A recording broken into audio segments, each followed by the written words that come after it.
1장 3절로 7절 그리고 11절 말씀입니다. 제가 가진 성경은 신약성경 337면에 있습니다. 1장 3절로 7절까지 교독하겠습니다. 제가 3절을 먼저 봉독합니다.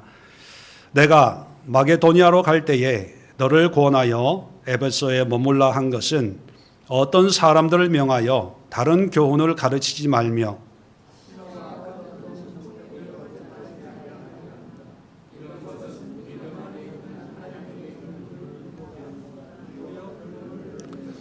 이 교훈의 목적은 청결한 마음과 선한 양심과 거짓이 없는 믿음에서 나오는 사랑이거늘. 같이 읽습니다. 율법의 선생이 되려 하나 자기가 말하는 것이나 자기가 확증하는 것도 깨닫지 못하는도다. 자, 11절 함께 합독합니다. 이 교훈은 내게 맡기신 바 복되신 하나님의 영광의 복음을 따름이니라. 아멘. 자, 오늘 이 말씀을 중심으로 해서 교회 안에 들어온 위험한 적들이라고 하는 제목으로 함께 말씀을 상고하겠습니다. 오늘 3절에 보면 다른 교훈을 가르치지 말며 다른 교훈이라는 말씀이 있지요. 갈라디아서를 보면 다른 복음이라는 말이 1장에 4번 연거푸 나옵니다. 그래서 6절, 7절, 8절, 9절에 계속해서 다른 복음을 얘기하면서 9절의 결론이 뭐냐면 다른 복음을 전하면 저주를 받을 것이다. 그렇게 경고를 합니다. 다른 복음이라고 하는 것은 복음과 전혀 상관이 없는 다른 복음이기 때문에 그 결과는 저주고 심판이지요. 그런데 디모데 전서에서는 다른 교훈 그런 표현을 씁니다. 그 의미에 약간의 차이가 있는데 다른 복음은 완전히 복음과 관계가 없는 것이라면 다른 교훈은 복음을 얘기하지만 그러나 본질에서는 복음과 상관이 없는 비슷한 것 같지만 결국은 복음이 아닌 그런 것들에 대한 경고의 말씀이 있습니다. 2000년 전에 교회가 세워지기 얼마 되지 않아서 교회 안에 이미 복음과 유사한 비슷한 이런 다른 교훈을 가르치는 사람들이 들어와서 성도들을 미혹해 하기에 바울은 이제 복음 선교를 하러 다른 곳으로 가면서 특별히 디모데를 에베소 교회에 남겨놓고 이런 사람들을 경계하고 바른 교훈을 가르치도록 신앙의 권면을 하고 있는 것이 디모데 전서이지요. 자, 그렇다면 이미 2000년 전에 교회 안에 들어와서 활동하고 있는 이 다른 교훈들이 2000년이 지난 오늘날에는 더 왕성하게, 더 활발하게 활동하고 있고 아마 이제는 오늘날 우리 기독교인들이 신앙생활하면서 이게 다른 교훈인지 또 하나님이 경계하시는 그런 잘못된 가르침인지 분별하기조차 힘들 정도로 너무나 우리 주변에서 익숙한 그런 모습으로 자리 잡고 있는 것들도 있습니다. 자, 그래서 오늘 다른 교훈이 어떤 모습인지를 살펴보면서 우리의 신앙을 함께 점검하도록 하겠습니다. 오늘 성경에 보면 3가지 다른 교훈을 얘기하고 있고요. 또 한 가지 바른 교훈을 얘기하고 있습니다. 자, 그래서 총 4가지를 얘기하는데, 자, 첫 번째 다른 교훈으로 언급하고 있는 것이 뭐냐 하면 4절의 말씀입니다. 자, 4절에 보면 신하와 끝없는 족보에 몰두하지 말게 하려 함이라. 이런 것은 믿음 안에 있는 하나님의 경륜을 이름보다 도리어 변론을 내는 것이라. 자, 첫 번째 다른 교훈이 뭐냐면 신화입니다. 신화. 지금 바울이 활동하고 있던 이 시대는 그리스 로마 문화 속에 로마 제국의 시대를 이들은 살고 있었거든요. 자, 그 당시에 사람들에게 하나님에 대해서 예수님에 대해서 복음을 전하면 그 사람들은 어떻게 받아들이냐 하면 그 당시에 로마 그리스 세계는 신들이 많지 않습니까? 오늘날도 그리스 신화, 로마 신화라고 하는 어떤 문학 작품들이 많이 있는 것처럼 그 당시에 다신교 사회였기 때문에 그 많은 신들 중에 하나로 여기는 거예요. 그래서 그리스 로마 신화를 보면 신들도 완전한 것이 아니라 불완전하고 사랑하고 싸우고 다투고 헤어지고 뭐 신들의 이야기를 보면 인간 사회와 거의 비슷한 그런 복수도 있고 시기 질투 뭐 이런 게 있는 것처럼 하나님도 그런 존재로 여긴다는 거예요. 오늘날의 관점으로 보면 말이 안 되는 그런 모습이지만 당시로 보면 여러분 유대인들은 디아스포라 유대인들에게는 전통적으로 여호와 하나님에 대한 신앙만 가지고 있었지 않습니까? 자, 그런데 로마 사회의 그런 신화적인 요소로 하나님을 보니까 그 당시의 사람들에게는 획기적인 새로운 성경 해석인 거예요. 새로운 하나님에 대한 관점인 거예요.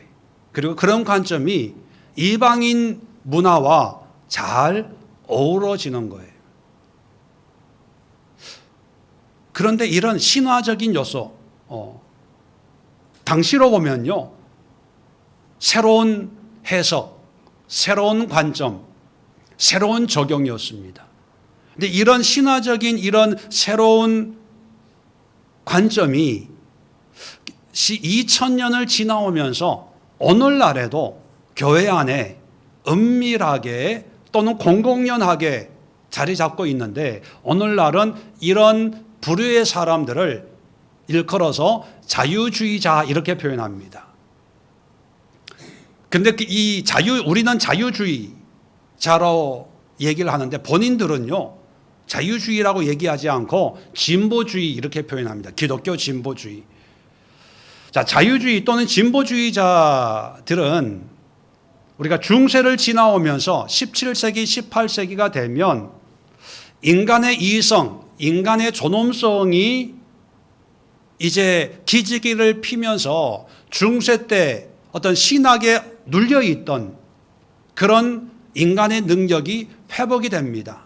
그러면서 계몽주의 철학 사조와 또 합리적인 이성으로 판단하는 그런 문화가 쓰나미처럼 세상을 이제 지배하게 되는 그런 상황이 전개가 되지요.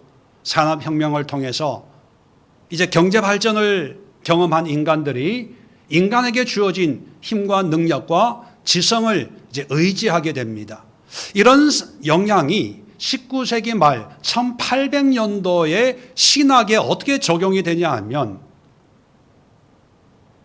하나님 중심으로 성경을 해석하는 게 아니라 인간 중심으로 성경을 해석을 하고 당시에 이제 많은 학문적인 발전을 이루었거든요. 특별히 과학의 발전을 통해서 과학적인 관점으로 성경을 해석하기를 시작합니다. 창조만 믿고 있던 사람들이 이제 다윈의 진화론을 접하면서 성경을 비과학적인 책으로 생각을 하고 그래서 성경을 재해석하는데 학문적으로, 과학적으로, 분석적으로 해석을 하게 됩니다. 자, 그래서 이제 성서 비평이라는 용어가 등장하게 됩니다. 성경을 이제 비평적으로 분석적으로 바라보면서 역사적으로 또 문학적으로 또 시기적으로 언어적으로 성경을 이제 연구를 하면서 이 성경은 하나님이 쓴 게 아니라 시대를 거쳐서 사람들이 쓴 그런 작품들을 편집해 놓은 거야.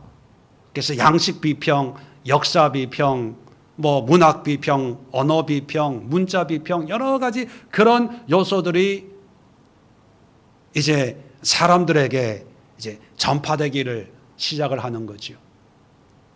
그러면서 이제 성경에 대한 권위보다는 성경이 말하는 인간의 모습, 인권을 이야기를 하게 되지요. 자, 그래서 이런 흐름이 한국에 수입이 되면서 어떤 모습으로 정착이 되냐 하면 해방신학, 민중해방, 우리 민주화 시기에 많은 청년들이 감동을 받았던 민중해방, 그리고 여성해방, 남자나 여자나 동일하다. 요즘에는 퀴어 신학이라고 동성애나 이런 성소수자들도 동일한 권리와 또 사회적인 지위를 누려야 된다. 이런 인권, 인간 중심적인 그런 신학을 양산하게 됩니다. 이 초대교회 시대에 하나님을 신화적으로 해석하는 것처럼 오늘날 성경을 또 신앙을 학문적으로 인간 중심적으로 인본주의적으로 해석을 할 때 일반인들에게는 신선하게 다가오는 거예요.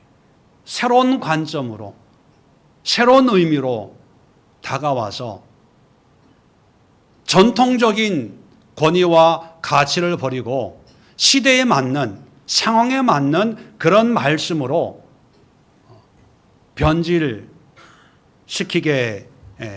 된다는 것입니다. 2000년 전에 이런 성향이 2000년 지난 지금도 다른 형태로 교회 안에 뿌리를 내리고 또 영향을 주고 있다는 사실을 우리는 기억을 해야 됩니다. 자, 그러다 보니까 이런 자유주의적인 사람들의 도전이 있다 보니까 기존의 전통적인 사람들은 이런 도전을 어떻게 막아냈을까? 자, 4절 계속해서 보면 신하와 끝없는 족보에 몰두하지 말게 하려 함이라.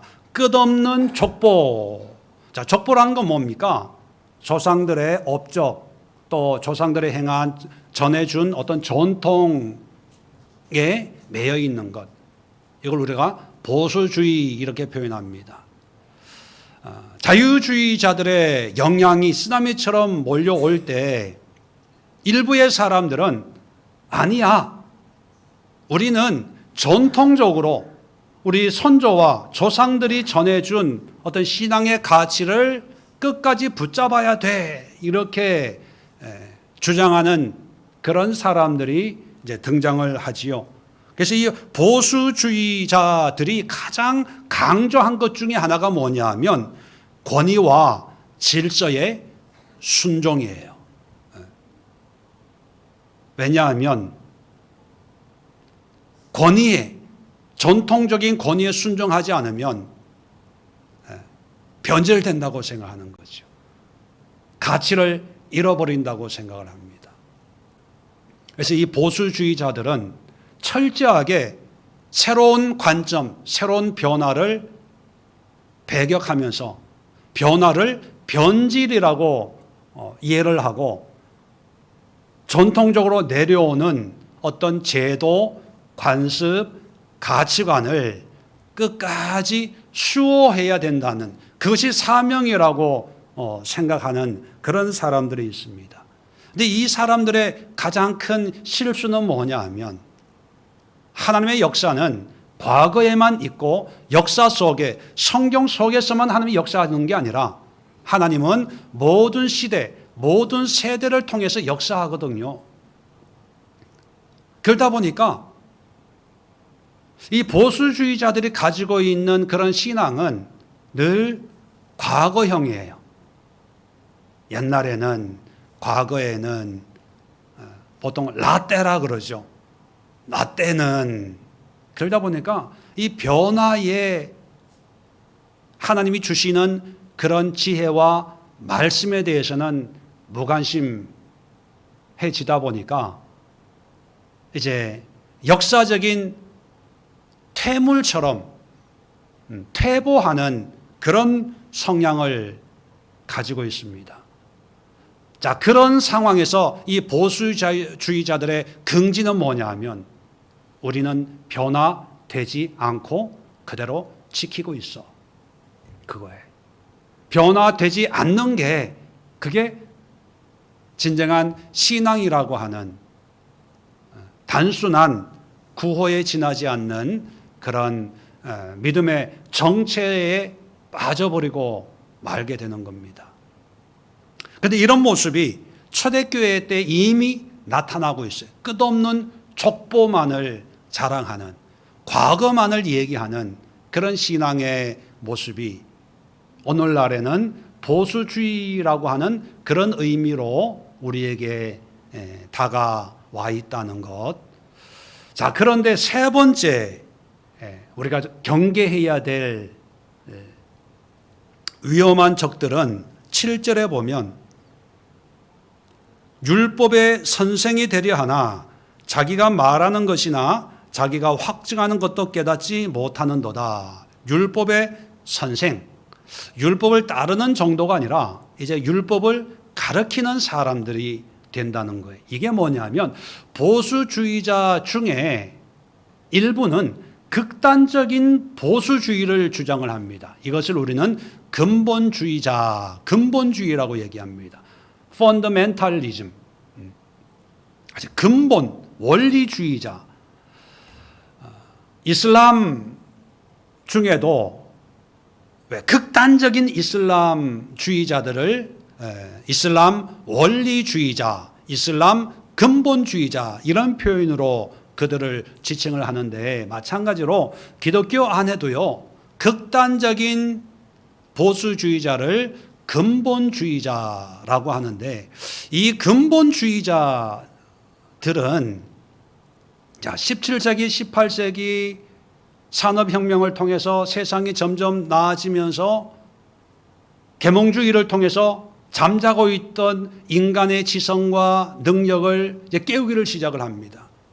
자, 그래서 그때는 마치 인간이 모든 것을 할 수 있는 능력을 가지고 있는 존재로 여겼어요. 자, 그런데 엄청난 충격을 준 사건이 일어나게 됩니다. 그것은 바로 1차, 2차 세계대전이에요. 이 땅에 지상 낙원을 건설할 수 있다고 낙관적으로 세계를 또 인생을 바라봤던 그런 시대에 하루아침에 폐허가 되는 것을 2번이나 목격을 하게 합니다. 자, 그럴 때 이 보수주의자들 중에 일부는 1차 대전, 2차 대전이 하나님의 심판이라고 해석을 합니다. 하나님의 심판에서 살아남으려면 어떻게 해야 되냐? 철저하게 말씀으로 돌아가고 성경으로 돌아가야 된다. 그래서 이 성경을 한자 한자 어김없는 하나님의 말씀, 그래서 이것을 신학적으로 축자 영감이라고 합니다. 한자 한자, 마치 하나님이 성경을 기록하는 사람들을 타자기로 사용하듯이 한자 한자 하나님께서 주신 말씀이기 때문에 이 말씀을 문자적으로 그대로 믿고 따라야 된다는 거예요. 그래서 여러분, 혹시 신앙생활 하면서 어릴 때 수련회 가서 이제 아침 식사 먹으려면 성구 암송하는 거 있죠. 근데 그 성경 말씀 암송할 때 한자라도 틀리면 밥 못 먹어요. 그런 경험 있으세요? 물론 그렇다고 해서 다 근본주의자라고는 할 수는 없어요. 뭐 아이들에게 하나님의 말씀의 중요성을 또 어릴 때는 암송을 잘 하니까 암송을 시키는 그런 의미로 말씀을 계속 기억하게 하기 위한 용도지만, 이 근본주의자들의 기본이 뭐냐면 성경 말씀을 한 점도 오류가 없는 완벽한 하나님의 말씀으로 이해를 합니다. 그런데 세상 학문으로 보면 아니거든요. 그럴 때 이들은 세상과 싸워요. 반박하고 반론하고, 그리고 자기들과 같은 신앙의 입장이 아니면 타락했다고, 변질됐다고 분리합니다. 갈라져요. 그래서 분리주의자라는 별명을 가지는데, 그래서 이 근본주의자들에 의해서 미국도요, 엄청난 그런 분열과 또 분쟁이 있었습니다. 사실 이 자유주의, 보수주의, 근본주의라고 하는 이런 흐름이 외국에만 있었던 게 아니고요, 한국 교회에 그대로 수입이 됐어요. 왜냐하면 18세기 말 1800년대에 자유주의자와 보수주의, 근본주의자들이 서로 충돌을 했거든요. 자, 그 1800년대 충돌할 때 미국의 선교사들이 한국에 와서 선교를 했습니다. 우리가 잘 아는 1885년에 아펜젤러 감리교 선교사님과 언더우드 장로교 선교사님이 제물포항에 도착을 하면서 한국교회, 근대의 교회의 시작이 되었거든요. 그 1885년, 그 80년대가 미국의 가장 분열이 심했던 시기였어요. 그래서 미국의 유명한 프린스턴 신학교라고 있지요. 그 교회에서 이렇게 자유주의, 진보주의, 보수주의자의 싸움이 일어나서 학교가 분열이 돼서 새로운 학교가 시작이 된 게 그게 웨스터민스터라는 신학교예요. 그리고 여러 가지 교단이 갈라지고, 근데 그 와중에서 그런 소용돌이를 겪은 선교사님들이 한국에 오셨거든요. 그래서 한국에도 자유주의적인 성향이 있고 보수주의적인 성향이 있고 근본주의적인 성향이 있어요. 자, 이런 성향들이 3.1 운동을 했고요, 6.25 전쟁을 견뎌냈고, 전후 재건 사업에 이것이 또 활용이 되다가 민주화 운동에 또 어떤 역할을 하게 되면서 이제 한국 교회 안에 자연스럽게 스며들어 있습니다. 그래서 이제는 무엇이 자유주의적인 신학이고 무엇이 보수적이고 무엇이 근본주의적이다라고 우리가 분별할 수조차 없이 자연스럽게 우리가 그 문화 속에 스며들어 있는 것이 현재 우리 한국 교회라고 저는 진단을 내립니다. 그래서 여러분, 어렸을 때 신앙생활 해보면 어떤 분들은 성경 말씀 하나하나가 진리의 말씀이고 오류가 없고 완전하고 무결한 그런 말씀이다, 이런 설교, 이런 목사님 밑에서 신앙생활한 분들도 있고, 어떤 분들은 권위에 순종하고 목사님에 순종하고 장로님들에 순종하고 질서가 있어요. 질서가. 그래서 그들의 눈의 질서를 어지럽히는 어떤 문제를 일으키는 사람들은 치리하고, 그래서 문제가 이렇게 분열이 되고 뭐 이런 경험 있는 분들도 있습니다. 또 어떤 분들은요, 민중운동, 민주화운동, 교회가 사회에 참여해야 되고 사회운동에 적극적으로 이바지해야지, 기도만 한다고 돼? 예배만 드린다고 돼? 우리 형제 자매들이 지금 노동력을 착취당하고 있고 뭐 이런 거 있잖아요. 교회에서 의식화 운동을 하면서 하나님이 우리 인간을 평등하게 창조를 하셨는데, 그런데 우리 형제 자매들은 지금 이렇게 억압당하고 있는데, 하나님께서 출애굽 하듯이 하나님의 은혜와 능력으로 우리는 거룩한 출애굽을 해야 됩니다. 제가 학교 다닐 때 저는 교회를 안 다녔습니다. 근데 데모하고 이런 의식화하는 그런 교회 다니는 청년들이 참 많았다는 기억이 있습니다. 예, 그 시대의 어떤 그런 하나의 현상이지요. 근데 여러분, 하나님은 이러한 현상들을 바른 교훈이다라고 하지 않는다는 거예요.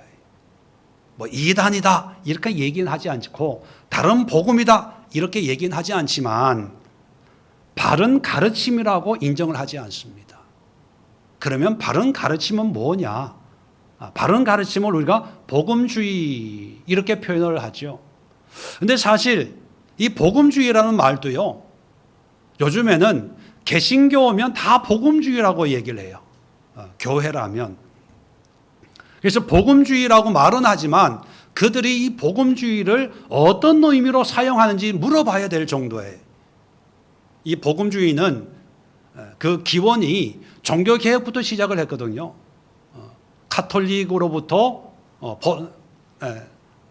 분리된 개신교를 예수 그리스도의 복음으로 복음을 강조하는 그런 교회의 의미로 복음주의라고 그렇게 지칭을 했는데, 자, 19세기, 20세기의 이런 자유주의 경향 속에서 하나님이 보시기에 바른 신앙의 복음주의는 어떤 것을 복음주의라고 얘기하냐? 자, 성경으로 돌아가면 5절입니다. 이 교훈의 목적은, 자, 이 편지를 쓰는 목적입니다. 청결한 마음과 선한 양심과 거짓이 없는 믿음에서 나오는 사랑이다, 이렇게 얘기합니다. 자, 사랑, 복음을 압축하면 바로 사랑이지요. 하나님을 사랑하고 또 이웃을 내 몸처럼 사랑하는 것, 바로 사랑입니다. 이 사랑이라고 하는 것은 감정적인 의미의 사랑을 얘기하는 게 아니라 복음의 핵심을 의미하는 겁니다. 이 복음의 핵심을, 사랑을 세 가지 의미로 수식을 해요. 청결한 마음, 청결한 마음이라고 하는 것은 죄가 없는 깨끗한 거룩한 마음이라는 그런 의미예요. 다시 말해 죄 용서받고 거듭난 중생해서 하나님의 자녀가 되는 그런 사람. 또 선한 양심, 양심은 기준이거든요. 선하다라고 하는 것은 윤리도덕의 선함이 아니라 하나님의 선함이에요. 이 사랑은 하나님의 기준, 하나님의 가치관으로 분별해서 살아가는 그런 믿음, 그런 신앙을 얘기하고, 거짓이 없는 깨끗한, 이 거짓이 없다는 것은요, 내 욕심, 야망, 나의 이익을 위한 것이 아니라 전적인 하나님을 위한 그런 사랑인데, 이것을 압축해 놓은 것이 11절입니다.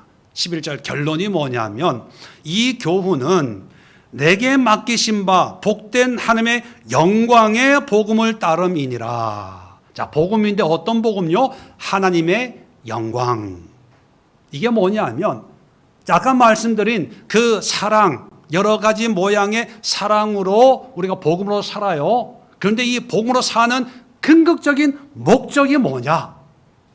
하나님의 영광이라는 거예요. 이게 복음주의입니다. 정리를 해서 말씀드리면요, 복음주의라고 하는 것은 예수님의 가르치신 말씀으로 살아가는 사람의 삶을 얘기하는 거예요. 신학이나 교리가 아니라 그러한 삶이에요. 그런데 말씀드린 것처럼 자유주의, 보수주의, 근본주의는요 항상 신학을 얘기합니다. 이런 론, 창조론, 진화론, 학문적으로 성서 비평, 양식 비평, 학문적으로 논리적으로 따져요. 이 근본주의 영향을 받아서 한국에 영향을 미쳤던 불의의 사람 중에 일부가 창조과학을 주장하는 사람들이 있죠. 이 성경을 하나님의 창조를 과학적으로 증명하려고 하는 사람들. 근본주의자라고 딱 지칭할 수는 없지만 그런 영향을 받아서 이 창조과학에 영향을 받은 사람들은요, 지구의 나이를 6,000년으로 생각합니다. 길어봐야 10,000년. 성경에 그런 연도가 나오니까. 근데 고고학자들은 지구의 나이를 30억 년, 40억 년 얘기하거든요. 우주의 나이를 몇억 광년, 측량할 수 없는 그런 긴 시간으로 이게 너무 안 맞는 거예요. 그럼에도 학문적으로 이게 성경적인 하나님의 말씀이다라고 얘기를 하는데, 자, 그래서 우리가 성경을 가지고 세상 학문과 싸우기 때문에 그분들이 참 훌륭한 일을 한다라고 하지만, 좋은 일을 하는 부분도 있습니다. 근데 문제는 뭐냐 하면, 하나님이 말씀하려고 하는 것은 변론하고 말싸움 하라고 하는 게 아니라 그리스도의 복음으로 살아내라. 그리고 그 삶은 오직 하나님의 영광을 위한 삶이 되어야 된다는 거예요. 어떤 종교인들 중에는요, 거룩한 삶을 살면서 자기가 영광을 받는 사람들이 있습니다. 누구처럼 살아야 돼. 누구처럼 행동해야 돼. 그래서 그 어떤 자신을 따르는 그런 무리들이 생겨날 정도로 그러니까 훌륭한 어떤 삶과 업적을 남기는 사람들도 없지 않아 있습니다. 근데 복음주의는 자기는 없어지고 인간은 사라지고 결국은 누가 남는 거예요? 하나님의 영광. 그러니까 복음주의자들의 삶은 그래서 이 세상을 살아가면서 뭔가 나의 욕망과 나의 야망을 이루어서 성취를 하고 나서 이것이 다 하나님의 축복입니다. 하나님의 은혜입니다. 기도와 믿음의 결과이자 열매입니다. 라고 하는 것은 복음주의자가 아닙니다. 복음주의자들은 물론 그렇다고 부자로 사는 것이 죄다 그런 얘기가 아니고요. 가난하든 부자로 살든 내가 없어지고 하나님만이 영광을 받는 거예요. 그러기 위해서는 이 부자가 되었다고 해도 이 부에 별로 의미가 없는 거예요. 의미가 없기 때문에 자랑할 게 있을까요? 없을까요? 없어요. 부자라서 유명해져서 내가 어떤 업적을 남겼다고 해서 그거 자랑거리가 아닌 거예요. 왜? 그것은 그저 단순히 하나님께 영광을 돌리는 도구에 지나지 않는 거예요. 여러분, 식사를 맛있게 준비를 했습니다. 그래서 사람들마다 음식이 너무너무 맛있다고 칭찬을 해요. 자, 그랬을 때 이분이 식칼을 들고 와가지고 여러분, 이 음식이 이 식칼로 만들어진 거예요. 후라이팬 들고 와서 이 음식이 이 후라이팬으로 만든 거예요. 이런 사람이 있나요? 없어요. 이러면 바보예요. 정신 이상자예요. 그런데 교회 안에는 이런 사람들이 부지기수예요. 이렇게 해서 복을 받았습니다. 이렇게 해서 응답 받았습니다. 여러분, 부자 돼야 돼요. 유명해져야 돼요. 그런데 복음주의자들은요, 내가 모든 걸 가지고 있어도 그게 의미가 없어요. 왜? 하나님의 영광만 보니까. 반대로 내가 가난해요. 가진 게 없어요. 그러면 세상적으로 보면 나는 가난뱅이야. 나는 무능해. 내세울 게 없어. 그래서 기가 죽어 있어요. 근데 복음주의자는 뭐냐면 가난해도 그 가난을 통해서 하나님의 영광의 삶을 살아낼 수 있음을 아는 사람이에요. 그래서 초기 복음주의자들은요, 종교개혁 시대도 마찬가지입니다. 로마 카톨릭은 세상의 성공이 하나님의 축복이라고 선전을 했잖아요. 근데 종교개혁자들은요, 세상에 보는 아무것도 아니다. 오직 하나님의 영광. 하나님 앞에서의 나의 모습. 그래서 가난해도 상관이 없어요. 그래서 종교개혁의 역사를 보면 카톨릭과 개신교가 엄청 수백 년 동안 싸웠거든요. 종교 전쟁을 했어요.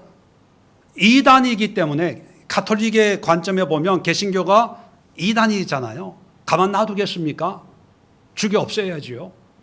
그러니까 전쟁을 하는 거죠. 이 전쟁을 할 때 많은 사람들이 피난을 가게 되지 않습니까? 피난을 가는데 여러분 같으면 어디로 피난 가겠습니까? 평야시대로 가면 먹을 건 많잖아요. 자, 전라도나 경상도 그 나주 평야 먹을 거 많은 평야지대로 도망을 가겠어요? 아니면은 강원도 산골로 도망가겠어요? 도망갈 때 어디로 가요? 산골로 가죠. 왜? 드러나면 또 죽음을 당할 수 있으니까. 근데 문제는 뭐냐? 산골로 가면 숨기는 좋은데 먹을 게 없는 거죠. 마찬가지입니다. 종교 개혁자, 개신교 교도들도 도시로 도망가는 게 아니라 산골로 도망가요. 근데 산골에 도망가면 먹을 게 없거든요. 그래서 이 사람들이 궁리해낸 게 유럽의 산골이 어디냐면 스위스예요. 스위스. 그 산이 많으니까 알프스산 뭐 이런 저는 가보지 않았지만 유럽의 강원도처럼 숨기가 좋은 거죠. 근데 먹을 게 없으니까 뭘 했냐? 금은 세공을 하는 거예요. 시계를 만드는 거예요. 왜? 산골이니까 내다 팔기 위해서는 농사를 하면 달구지에 뭐 실어가지고 뭐 밀고 끌고 가야 되는데 금은 보석 시계는 부피가 작잖아요. 주머니에 넣고 혼자 열심히 고개 넘어서 시장에 갖다 팔고 또 먹을 거 사가지고 오면 안전하거든요. 자, 그 산골로 갈 때 이 복음주의 개신교 성도들은요, 힘들어. 지금이야 스위스가 뭐 관광지고 시계 뭐 몇 억짜리도 있고 이러지만 당시에는 정말 첩첩상중이었거든요. 시골 중에 깡시골이었어요. 그런데도 그런 곳에 가서도 하나님을 마음껏 섬길 수 있다고 믿었어요. 왜? 세상적인 부귀영화만이 하나님의 영광이 아니고 가난하고 먹을 게 없고 산속에 있어도 마음껏 하나님을 섬길 수 있다고 믿었던 거예요. 또 하나의 무리가 청교도 신대륙으로 옮겨간 그 무리들, 지금이야 미국 아메리칸 드림이었지만 당시만 해도 신대륙을 간다는 건 목숨을 담보하는 일이에요. 죽을 수도, 실제로 많은 사람들이 죽었죠, 기근으로. 그리고 앞으로의 미래가 어떻게 될지 장담이 보장이 없는 상황이었습니다. 그런데도 좁은 문, 좁은 길을 담대하게 걸었어요. 왜? 하나님의 영광이 중요한 거지. 내가 오래 살고 부귀영화를 누리고 자손 만대 넓은 땅을 차지하고 그런 게 별로 중요하게 생각지 않았거든요. 복음주의자들은요, 그래서 신학적으로 잘 모를 수 있어요. 교리적으로 분명하지 않을 수 있어요. 그러나 중요한 것은 하나님을 믿는 삶이라는 거예요. 자, 그래서 바울은 디모데에게 뭘 가르치냐 하면 이런 사람들이 있는데, 자, 이런 사람들을 어떻게 싸워서 네 믿음을 지킬 수 있을까? 이런 사람들과 어떻게 싸우냐를 얘기하는데, 자, 4절 끝부분에 보면 이런 것은 믿음 안에 있는 하나님의 경륜을 이룸보다 도리어 변론을 내는 것이라. 이런 사람들하고 싸우면 말싸움만 된다, 이렇게 얘기합니다. 자, 6장을 보세요. 자, 6장 3절. 누구든지 다른 교훈을 하며 바른 말 곧 우리 주 예수 그리스도의 말씀과 경건에 관한 교훈을 따르지 않는 사람, 자유주의자, 보수주의자, 근본주의자의 이런 사람들은, 자, 4절, 그는 교만하여 아무것도 알지 못하고 변론과 언쟁을 좋아하는 자니 이로써 투기와 분쟁과 비방과 악한 생각이 나며 마음이 부패하여지고 진리를 잃어버려 경건을 이익의 방도로 생각하는 자들의 다툼이 일어나느니라. 말싸움만 일어난다는 거예요. 그래서 말싸움 하지 말라는 거예요. 따지고 뭘 증명하지 말라는 거예요. 자, 20절입니다. 디모데에 망령되고 헛된 말과 거짓된 지식의 반론을 피함으로, 한마디로 뭐 하라는 거예요? 말싸움하지 말라는 거예요. 논쟁하지 말라는 거예요. 내게 부탁한 것을 지키라. 뭘 지키라는 걸까요? 믿음으로, 삶으로 살아내, 이거예요. 디모데 전서를 보면 삶을 얘기해요. 감독에 대한, 3장에 보면 감독에 대한 어떤 직분, 또 집사에 대한 자격에 대해서 얘기를 하는데, 읽어보시면요, 다 삶을 얘기해요. 신학을 얘기하고 교리를 얘기하고 어떤 믿음의 고백을 얘기하는 것이 아니라 삶을 보고 직분을 줘라. 그만큼 삶을 강조하는 거예요. 안 믿는 사람들이 교인들을 향해서 야, 말 잘하는 사람들, 이런 표현을 쓸 때가 있습니다. 그 말 잘한다는 의미가 뭐 어떤 의미인지는 모르겠지만 가장 분명한 것은 말처럼 살지는 못하면서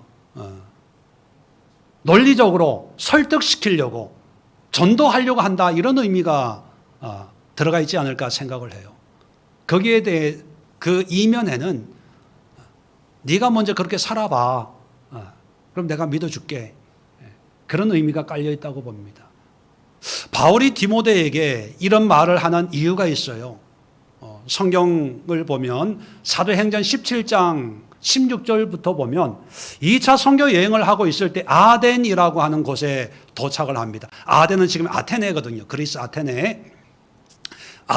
아레오파고라는 그런 광장에 많은 철학자들이 논쟁하고 있는 모습을 보면서 바울이 너무 분해가지고 그 철학자들과 논쟁을 해요. 그래서 그들을 이제 복음을 전해서 그들을 이제 굴복시키려고, 설득하려고 하루 종일 날마다 변론을 하였다, 이렇게 성경 기록하고 있어요. 근데 그 결과가 뭐냐면 몇 명 되지 않는 사람을 구원을 해요. 몇 사람을 구원하였더라. 몇 사람이.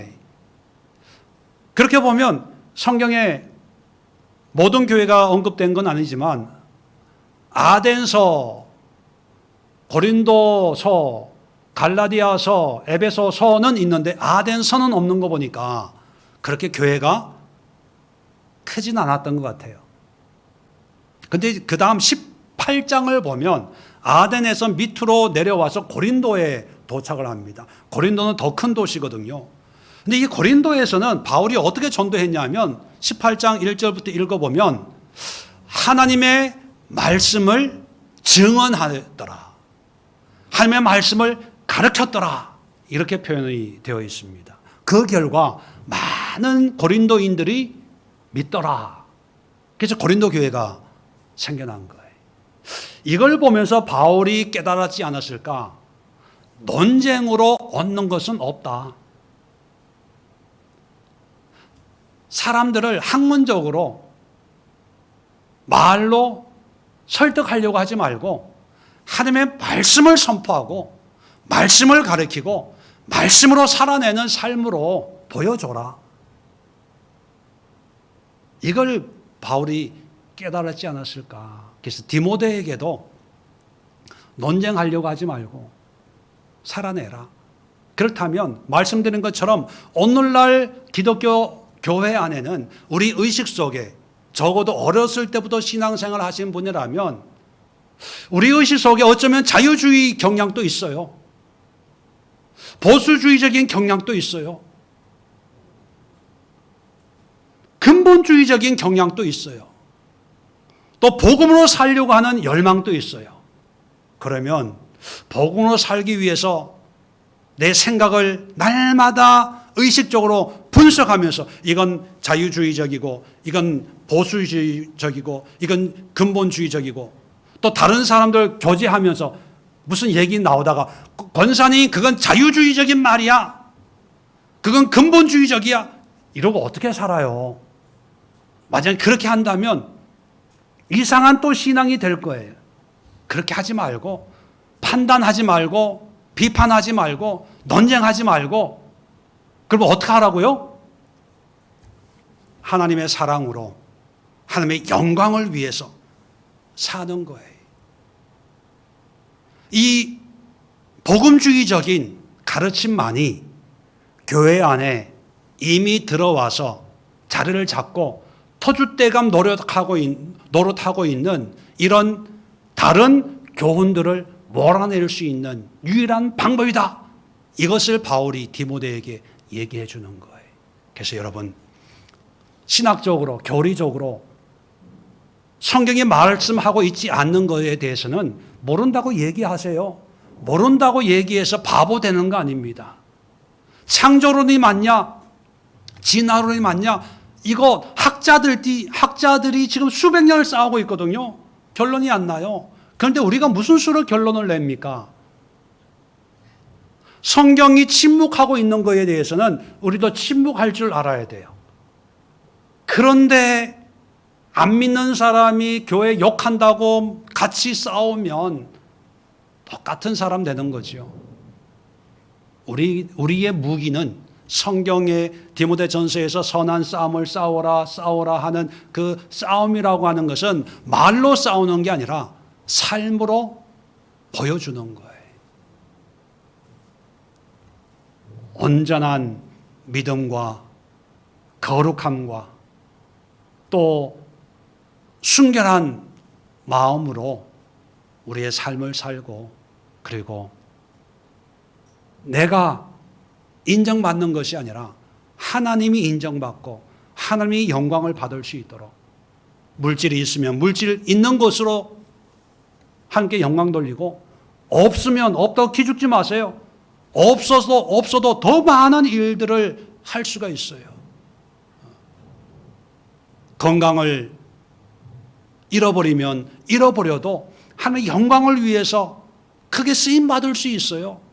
또 건강하면 건강한 대로 이런 저런 모양과 환경과 모습에서 충분히 하나님의 영광을 드러낼 수 있는데 그걸 깨닫지 못하고 불평, 불만, 어떤 사람들은 나 이제 기도 안 해, 예배 안 드려, 교회 안 나와, 뭐 안 해. 이건 믿음도 아니고 아이 투정도 아니고 이건 자유주의도 아니고 보수주의도 아니고 근본주의도 아니고 아무것도 아닌 거예요. 자기가 만든 종교, 자기만의 기독교에 불과한 것이 아닐까 생각을 하면서 여러분 우리가 추구해야 될 신앙, 우리 예수의 교회가 가지고 있는 어떤 신앙의 모양이 뭔지를 다시 한번 확인하시고 같은 마음으로 같은 목표를 향해서 나아가는